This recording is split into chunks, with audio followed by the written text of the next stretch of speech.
Hey, Stepsters. Stepsters. I'm Lasya. And I'm Kritika, and we're your trainers from Future Steps. Today we're going to be looking at grammar for grades 1 to 4. Grammar are the building blocks for strong communication skills. These essential grammar concepts will help young learners like you to express yourself clearly and confidently. Okay, so what is grammar? Grammar are rules of communication. So, grammar provides the structure we need to speak and write clearly. And it can also help us while we're reading because it creates understanding. So, like building blocks, grammar helps us construct meaningful sentences. And then it's a foundation for success. Mastering grammar leads to better reading comprehension and writing skills. That is why grammar is really, really important.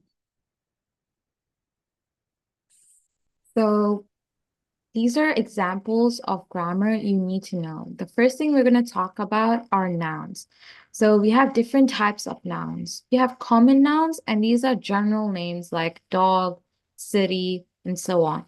And we have proper nouns. These are specific names. So like New York, or like Texas, or like India. They're like specific names. Like you can also be a person's name, like John, and these are proper nouns. And common nouns are just like a water bottle, or like a dog, or a city, or like anything common. And that's why they're known as common nouns. Okay, that's a good way to remember them. Nouns are the building blocks of sentences.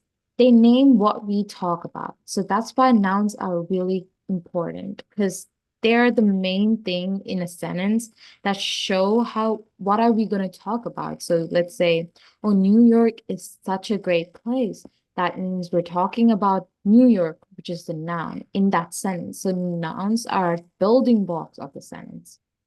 Um, and we have different types of nouns. Like we have like how we talked about common nouns and proper nouns. And in those, we have like things we can describe, like people, they can be teacher, doctor, or friend, and places like a school, park, home, things like book, cat, a pencil, ideas, love, courage, and happiness. So these are four things like places, people, things, and ideas. These can be nouns. So these are types of nouns and examples of nouns. Okay, so now we're going to talk about pronouns. Pronouns replace nouns to make our sentences flow better. So there are three types of pronouns: subject pronouns, object pronouns, and possessive pronouns. So a couple examples of subject pronouns is I, you, he, she, it, we, they. Object pronouns would be like me, you, him, her, it, us, them. So you can see the difference, right? And then there are possessive pronouns that's like mine, yours, his, hers, it's, ours, theirs. So if you look at this, possessive pronouns is almost like, oh, that is mine, so I'm possessive of that thing. So think about it that way. That's why all of these pronouns are like mine, yours, his, etc. So instead of saying Sam loves Sam's book, we say Sam loves his book, right? So that's one place where we can use pronouns instead of nouns.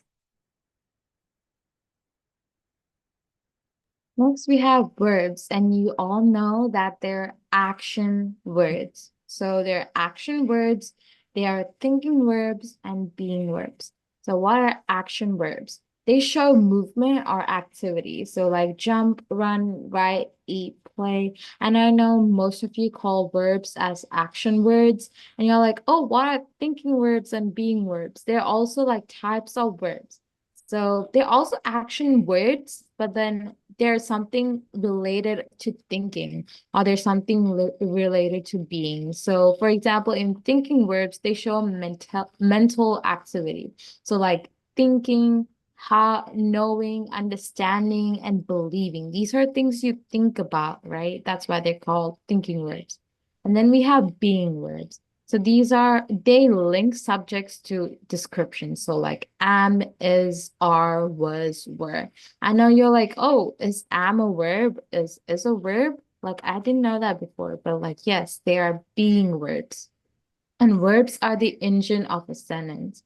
So they make things happen. So, like, Sam is running towards a ball, right? That means running is the verb there. And it's making like he's doing that thing. And it's like it's making things happen, right? Sam is going to the ball, so it's making things happen. Okay, now we have adjectives.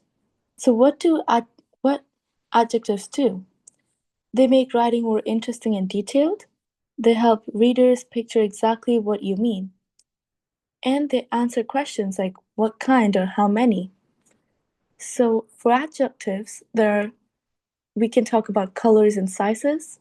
So you see that's a red apple, so red. Or if I wanted to say, oh, that's a big rock, so big, or small or tiny. These are adjectives. And then feelings are also adjectives. So if I want to describe someone, I would if I want to describe someone's feelings, like happy, sad, excited, angry, those are also adjectives.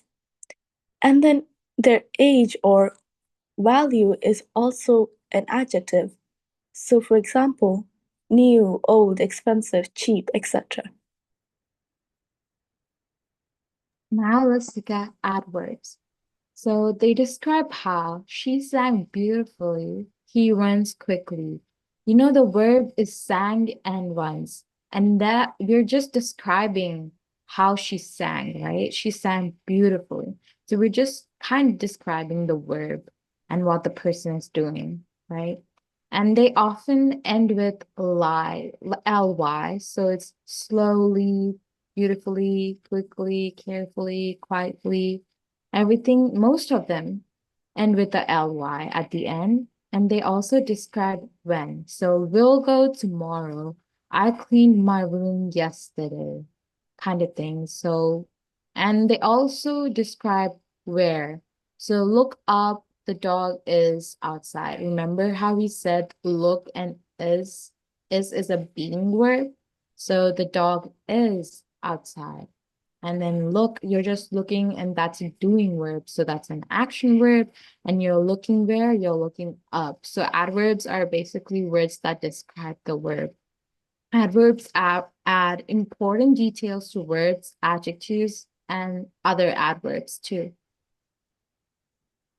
Yep, now let's put it all together with some examples. So our first example is the happy dog ran quietly in the big yard. So our nouns in this is dog and yard. Our verb is ran.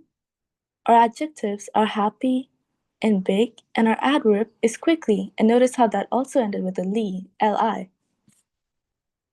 then we have a second example. She is very smart and answers kindly.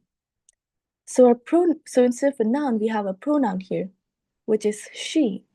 And that's a good thing because it makes your sentences flow. And then your verbs are is and answers. Your adjective is smart, and your adverbs are very and kindly. And it also ended with the ly. So do more examples like these and try to note down the pronouns, nouns, verbs, adjectives, adverbs, whichever one you can find in them. Now it's time to practice. So do this fun activities to help you build up your grammar knowledge. So you can go on a hunt. So circle all the nouns in a paragraph from your favorite book. You can do pronoun swap. So rewrite sentences replacing nouns with proper pronouns. You can also do the description challenge. This is when you add adjectives and adverbs to make simple sentences more exciting. Example practice is basic is the boy walked to home. Better, the excited boy walked quickly to the big school. See how we are adding more adjectives and adverbs to describe and like emphasize how each and every single noun has something like a description to it. So like the excited boy.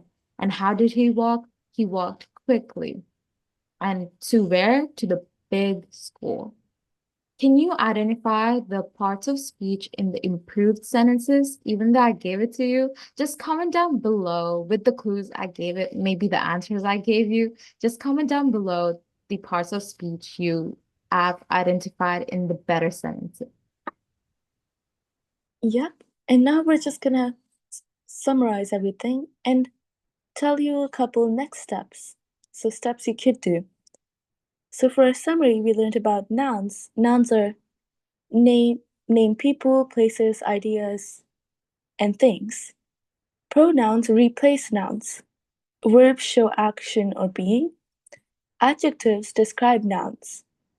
And adverbs describe verbs, adjectives, and other adverbs. So, now that you know all of these, keep reading and writing. Practice makes grammar fun and easy. You'll get better every day. So, some of your next steps should be practicing as much as you can, reading and then writing, and trying to identify all of these in sentences. And trust me, you guys will be a lot better with grammar if you continue practicing. And the thing about English is, the more you read, the better it is, because in reading you can learn a lot of things that you didn't originally know. So reading is the best option for you. And that's all we have for you today. I hope you enjoyed this video and learned a lot of things about grammar. We're gonna we're gonna probably we're gonna make another grammar video, which you guys could probably go to after watching this one. And that's all we have for you today. Comment down any questions, concerns, or video requests, or anything at all. We will reply if you have questions or any requests. And if you want, you can email us too, because we would reply to that, definitely. Yeah. Yep. And so that's all we have for you today. See you in our next video, Stepsters. Bye. Hi, sisters.